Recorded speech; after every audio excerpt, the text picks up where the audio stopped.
if you are, once Matt wraps up, we'll just, whoever's next, who's ever ready, we can step up. So that's why we call it Mayhem. And Matt, I'll let you take it away. Okay, cool.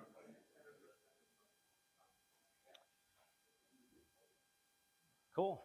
Yeah, so yesterday morning, Tom shared a little bit about the MCP server that we've been working on.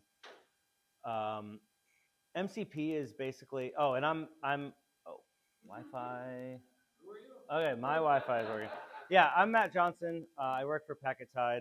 I've been there for a very long time, probably over a decade. And yeah, so I'm just going to get right into it. Tom mentioned the MCP server, and this doesn't have to be a huge demo, but I was pretty excited to share it. It's something that is still very much in progress.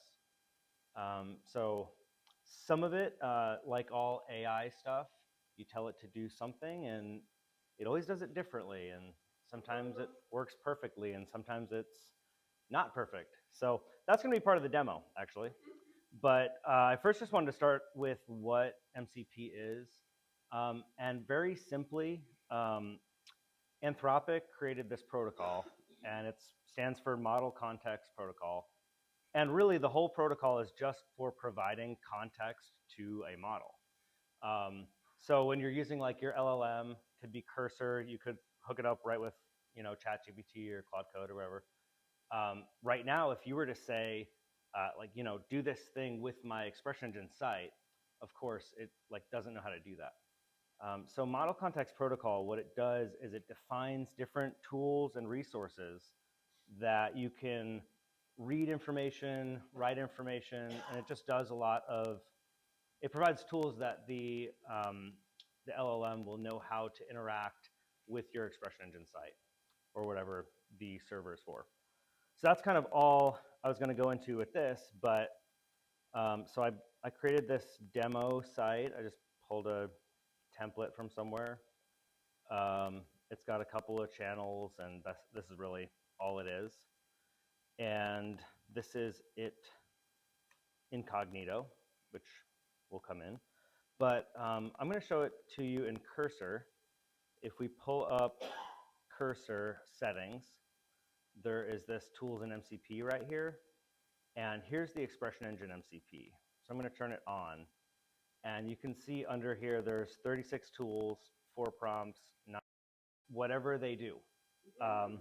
So I'll demo those in a bit, but we also have resources. So if I look at like this channel, I can actually click the channel resource, and it'll show me like what channels I have on the site. So that's pretty nice. But okay, and it brings them up as JSON. So I pulled together a few examples. And so with the server enabled, I'm able to now say things like, I'll just copy these.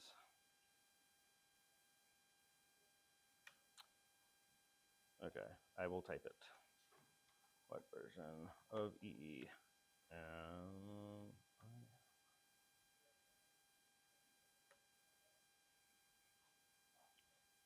So you can see it's running a tool, and there it's able to like pull out the version of ExpressionEngine.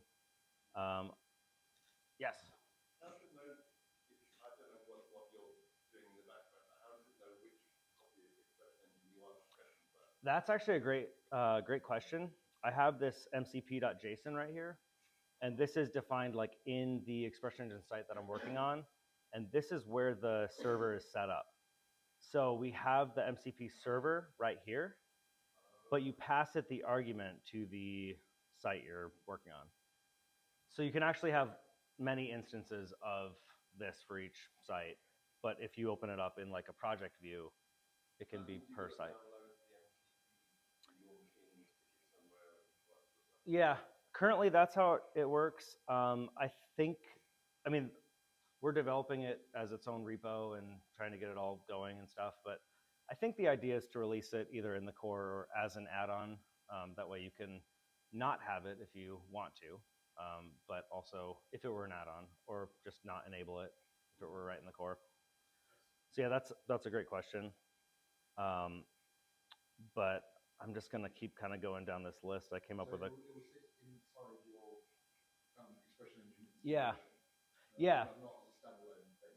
Yeah, so the MCP server is actually written in PHP. It's just a series of all the tools and resources that are available, and it adds that layer. So second example I have is on cache. So I can say clear my cache, and you should usually open a new one, but these are just examples, but it's able to clear the cache. Let's do set my site to offline mode.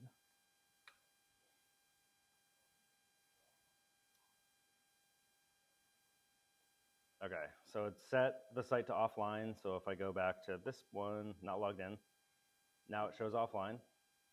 So you're kind of like, I hope I'm demoing how like you might find this useful in a workflow.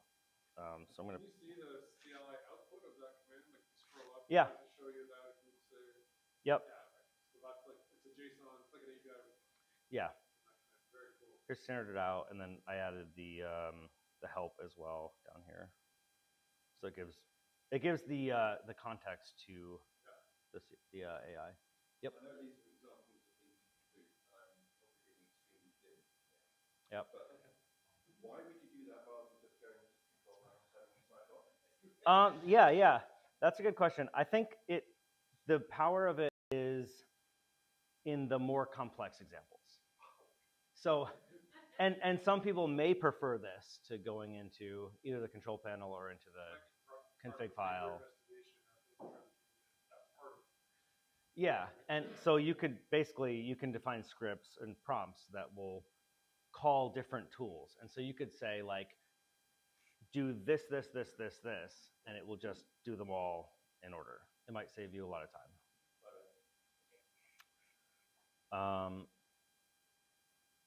Okay, so then let's do back up the database.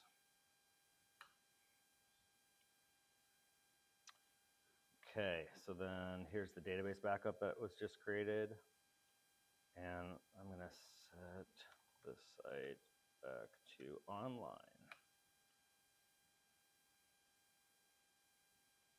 Cool. Yeah, another example. Sync my file usage.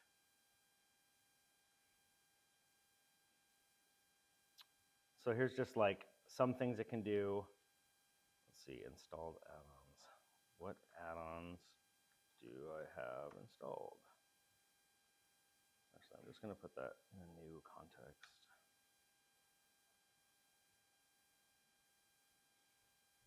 Cool. So 5 add-ons installed. Here's the versions, what add-ons they are. And essentially, this is just building on things, showing more and more what it can do. Let's ask about channels.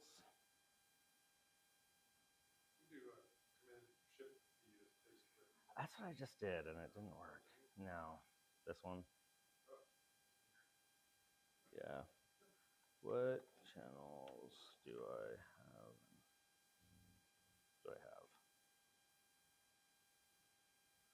So essentially, the MCP is that layer in the middle that translates what you're asking into ExpressionEngine lingo and is able to like get this info out.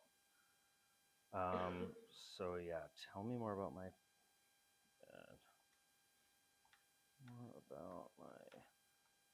personal channel.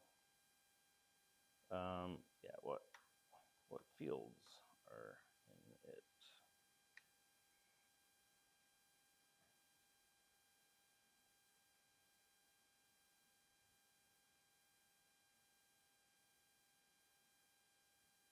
Cool.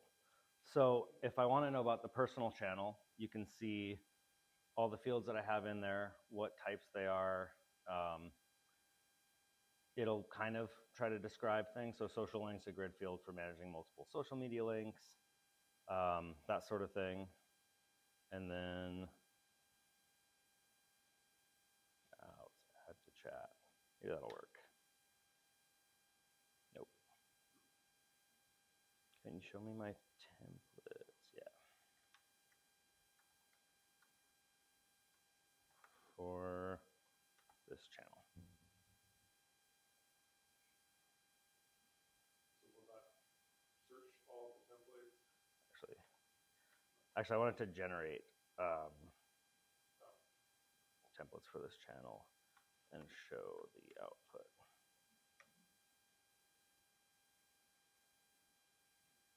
Oh, wow.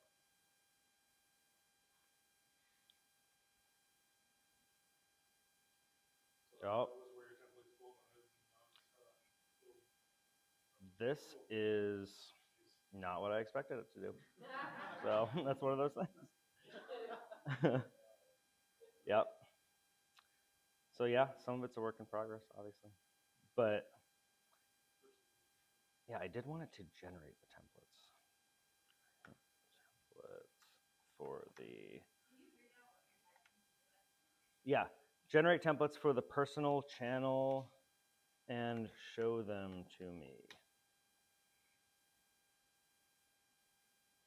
No, I don't need that. Yeah, it's trying to read that again.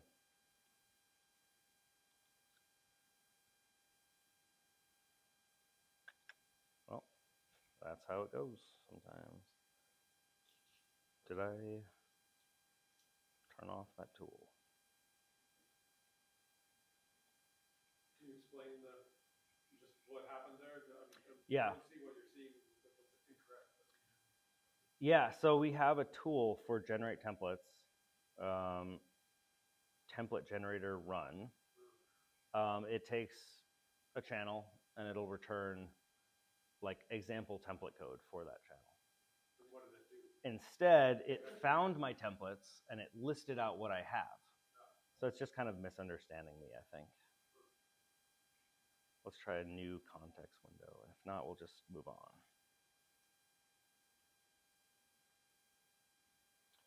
Okay, so generate templates for my personal channel.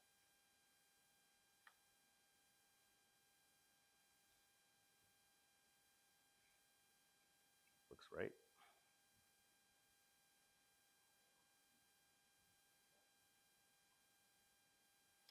Okay. Okay, false. Yeah, so the template group name you submitted is already taken. So I think it actually did generate them earlier because that wasn't in there. System user templates. Yeah. Okay, so it generated the templates, created a template group for them, and this is what that would look like for this channel. It just does the channel entries. You can add an entry. There's an entry page, and so that kind of looks through the fields that are there. We've got name, tagline, about. Here's an image template just to show that, like all the info in the image. So if I go to this / or I think I have it set up. Personal? Okay, yeah, so this would be what it generated there, just info from that template. And then, let's see, more examples. Okay.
the documentation? Yeah, actually, it's told to reference our docs for different things. So yeah, when it's building a certain part of it, it will check the docs first. Okay, so this is what it's.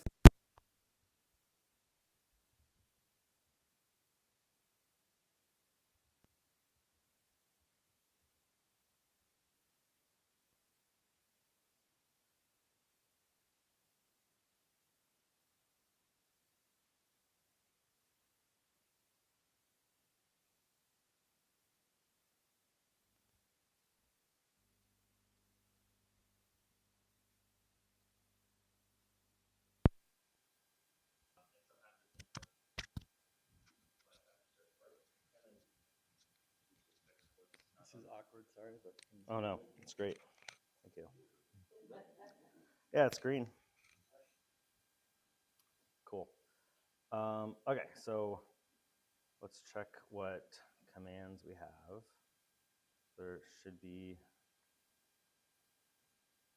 time. Okay, so this is the command it made, time, and if I run it, outputs the time and date.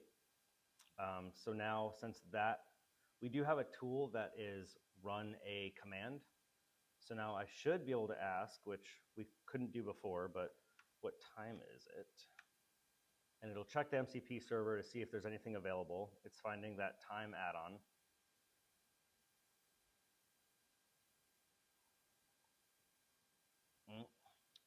Okay, cool.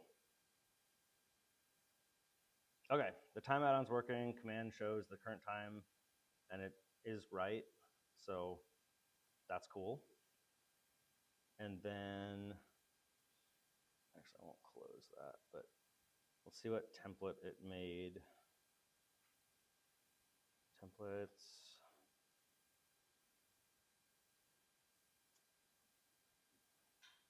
Okay, here it is in personal.group. We got personal time dash test. So the template tag works. It's able to output this, and I can show you what it ended up creating in that. But it added this tag, and then all of that is done, you know, under the hood with the add-on. What's that? Does it have PHP in there? I think it's just telling. Oh, it is actually PHP in there. So it's just Oh, comparing it to a PHP app? Current time and date from PHP. So yeah, apparently it tried to do that and it doesn't know that template. PHP is not enabled. So yeah, so that was that example. And then I have one more that gets a little bit more complex. And oh yeah, I did have this. Yeah, just to tell it to add a, where is that one? Wrong context. Okay, this is the one where it finished. Add a widget to the time add-on to display the time.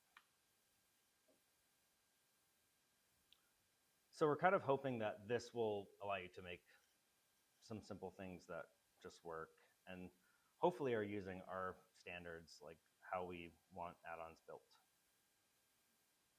So now if I go over here, go to page, and gotta wait for it to finish.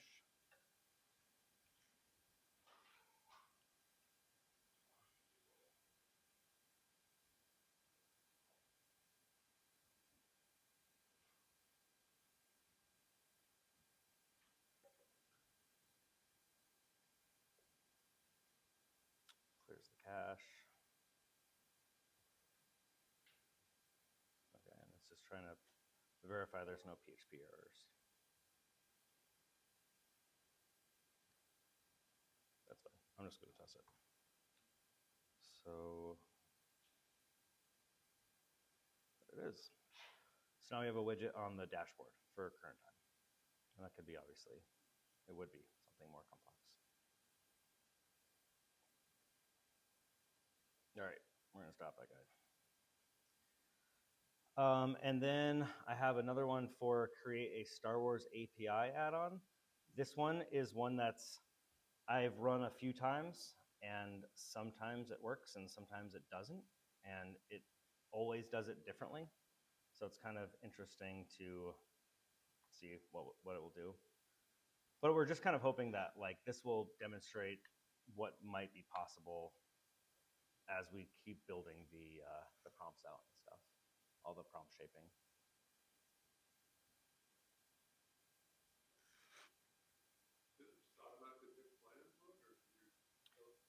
No, that's part of our prompting is it gives it steps to run. Yeah. No, not in plan mode.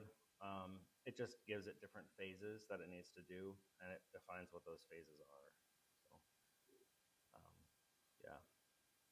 And so, yeah, this takes a minute. So I'm going to go and show you what the MCP looks like. This is a tool called the MCP Inspector. It's really useful for debugging MCP servers if you're building one, but it also is really useful just like understanding what's under the hood. So this is the same like arguments I have in that JSON file. If I connect to it, you can see the resources that are available. So here's fields, for example. You can list resource templates. Resource templates are kind of the same thing, but they add a short name or something to it. So I think we have a name. No. Let's do a different one. I know we have channel ID 2. So it's a good way of like seeing what your MCP server does. Then we've got list tools. Here's all the tools that are available and kind of what they do. And this is what the LLM is getting on the back end. So if you tell it to sync reindex, this is all the context it's getting, and it knows what site ID is. And so all that stuff is kind of like has descriptions around it. So I did want to show this just because it is useful. And this guy is still going.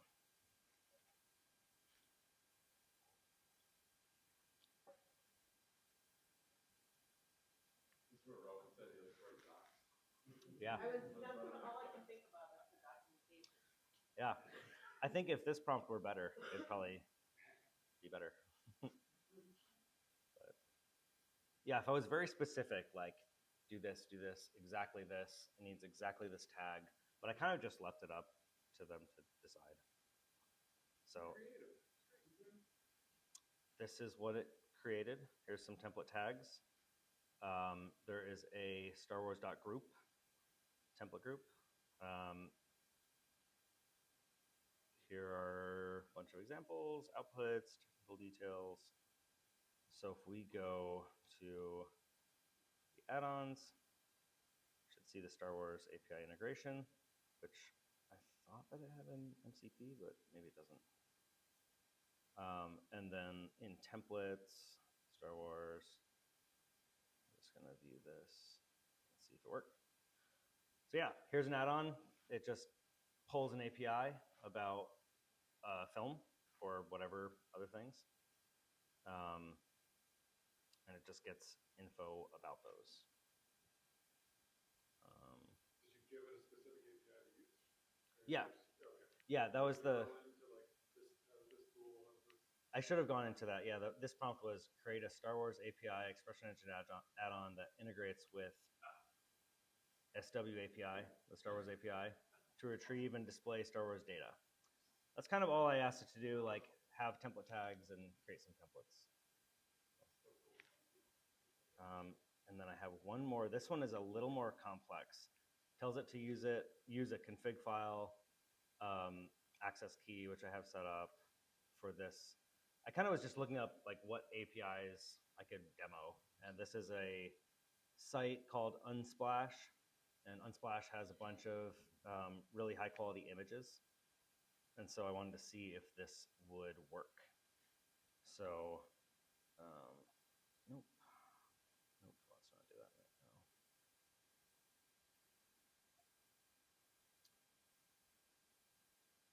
So again, I'm going to do this EE add-on builder and just paste this in here. And I forgot to do this last time, but give it the browser as well. If you add the browser context, it'll pull up the browser to test stuff. Mm-hmm. So suppose someone like me who's known nothing, doesn't know the anything, Yeah. no realistic chance therefore of writing my own ExpressionEngine app, but I will use the MCP to write out Yeah. myself. And then say the add-on doesn't work, or say it works at first, but then I later on update ExpressionEngine and no longer works. Yeah. How would I essentially get support for that add-on? Because it's like, who wrote it? Yeah, that would be on you. Yeah. I would refer you to Rowan's talk on that, because it's the same problem where if you don't know the code that it's writing, it's very hard to debug it. Yeah. Yeah. Yeah.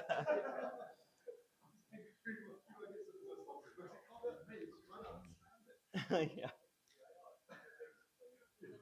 Is everything you do with it doing stuff, or can you just ask it to like output all the conditionals that are available in a fluid field with a select in a grid or something like that? It would be able to do some of that, yeah. In that example, it would probably call one of the tools, which is like generate templates for a fluid field, and then it would probably give you a decent answer for it. Yeah. I think it's looking for a specific field, so if you have a field in mind, it would work. Without one, it added that criteria to the prompt too, like instead of this. Yeah. Like I'm curious because it might be creative and create new models or something. It might not need you could use G for, so Yeah. that's where like your requirements doc would be could outline exactly how you want that. Yeah, and the better this doc is, the better it's gonna work. So. Yes. Okay, you demonstrated taking a site offline, easy. Could you use it to schedule it to say put the site back online at midnight? No. So the LLM wouldn't be necessarily waiting until midnight for you. And it's another one of those time things. I don't think it knows when midnight is generally, but You could write a script for it. yeah. You could definitely write a script that would do it.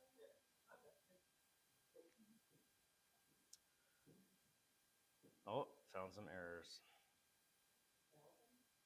But yeah, I can take some questions and we'll just see if this worked. That was my last thing. Just on, Yes. on the schedule thing, I think they deliberately not put scheduling things into any of these LLM at the LLM level. Like you can write your own scripts to do things. Yeah. But they have made it so that that's on you and not on them. So the LLM is also the supervisor, like interacting with the person. Yeah. I don't anticipate that they're going to be having that soon. But it's not a feature that it's hard to add. Yeah. Right? I will say we've worked with some of the APIs a lot, and so that's something you can script, just API calls to the LLMs. But yeah. So you could write a script to schedule something with Yeah. the system that runs the prompt. Yes. And then that's your choice. You could do. Yeah, you control it through scripting rather than. You could do exactly that. Okay. Is that MCP Explorer like a composer package or what is it? It's Part of your. it's not Composer. It's a Node script. It was released by Anthropic. They're managing that. So that's just So- included in your MCP package right now? Or? No, Or it's a I should separate show. thing you're running? I am just running it Okay, here. it's like a little package. Yeah. So if I kill this, it kills that. So it's inspector. It's running its own little mini server. Yeah. Yep. It's just a Node And server. you defined in the MCP settings, Vic, the PHP or something? Can you show us that? Show me that. There was Yeah. like it was like we're in the rules document. So that's a cursor readable thing. So that's Yeah. server.php. What is that? Is that like your? It's like a, Oh, okay. a Docker So type thing, or what is that server.php? which one? Oh, Well, I server.php right here. Yeah. Yeah, I can show you that. So this is a name that you can set up. You could change it. It could be anything.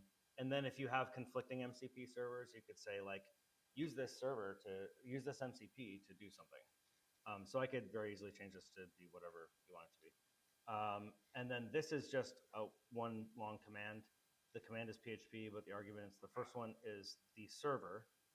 The next one would be the CLI path, and that's like our entrance into ExpressionEngine. Okay. And I can pull up that.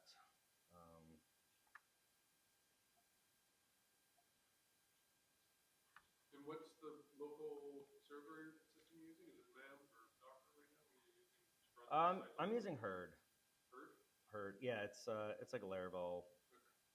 It just, this is it here. It just lets you select PHP. It's easy to use.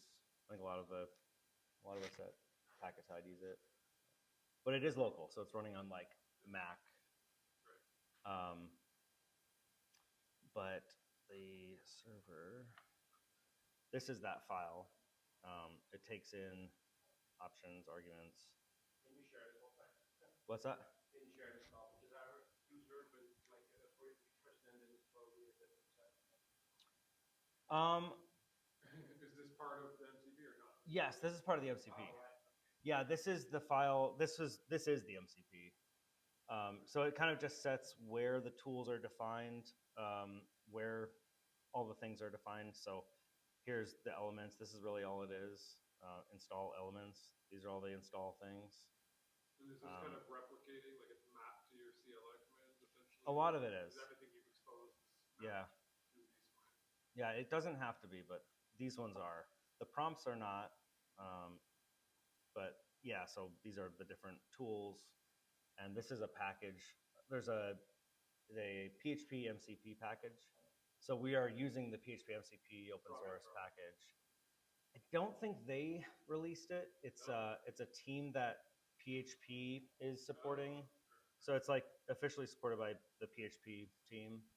I think they're just trying to make MCP happen on PHP. Yes. Is the MCP aware of other third-party add-ons you might have on your site to kind of work with them? Yeah. So we do want to make that extendable so that the add-ons themselves could define tools and resources. At the very least, currently the MCP will list commands, including third-party commands. So I did kind of show that when I said, like, run the command for the time, and it knew how to do that. That was a third party that we just added. But we're working on a way to load the tools directly from the add-ons. Well, thank you, Matt. That was Yep. really awesome.